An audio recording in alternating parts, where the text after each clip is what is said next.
দেশের গণপরিবহনে সবথেকে বড় মাধ্যম হলো ভারতীয় রেল।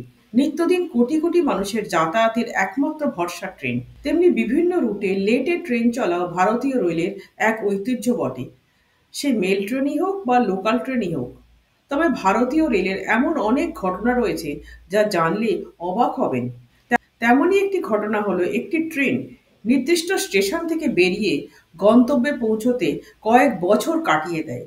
ট্রেনটি ৩.৫ বছর লেটে গন্তব্যে পৌঁছায়। অবাক লাগলেও এটাই সত্যি। ভারতীয় রেলের ইতিহাসে ঘটেছে এমনই এক ঘটনা। নির্দিষ্ট স্টেশন থেকে বেরিয়ে ৪২ ঘন্টার পথ পাড়ি দিতে সময় লেগেছিল ৩.৫ বছর। চলুন জানা যাক সেই ঘটনা। ট্রেনটি ছিল একটি পণ্যবাহী ট্রেন, মানে মালগাড়ি। ২০১৪ সালের নভেম্বরে বিশাখাপত্তনম থেকে মালগাড়িটি ছেড়েছিল। ১৪০০ কিলোমিটার দূরে অবস্থিত উত্তরপ্রদেশের বস্তিতে পৌঁছেছিল ৩.৫ বছর পর।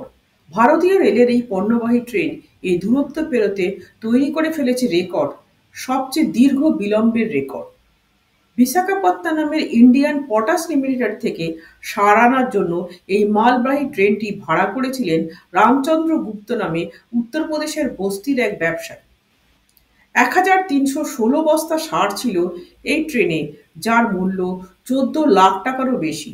কোনো অজানা কারণে ট্রেনটি বস্তিতে পৌঁছায়নি। কেন এত দেরি হলো? ট্রেনটি কোথায় কিভাবে আটকে গেল? কোথাও হারিয়ে গিয়েছিল? কোনো সদুত্তর দিতে পারেনি রেল। ট্রেনটি সময় মতন বস্তিতে না পৌঁছনোয় রামচন্দ্র গুপ্ত ভারতীয় রেলের সঙ্গে যোগাযোগ করেন। বস্তিতে রেল স্টেশনে গিয়ে রেলের আধিকারিকদের সঙ্গে বারবার দেখা করেন। ইন্ডিয়ান পটাশ লিমিটেডের সংস্থার পক্ষ থেকেও রেলের কাছে একাধিক লিখিত অভিযোগ জমা দেওয়া হয়।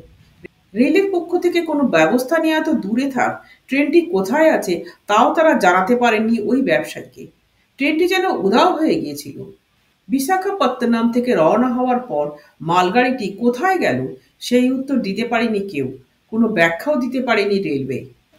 দীর্ঘ তদন্ত এবং অনুসন্ধানের পর ৩.৫ বছর পর ২০১৮ সালের জুলাই মাসে উত্তরপ্রদেশের বস্তিতে রেলওয়ে স্টেশনে পৌঁছায় এই সার বোঝাই ট্রেনটি। তবে ততদিনে সব সার নষ্ট হয়ে গিয়েছিল।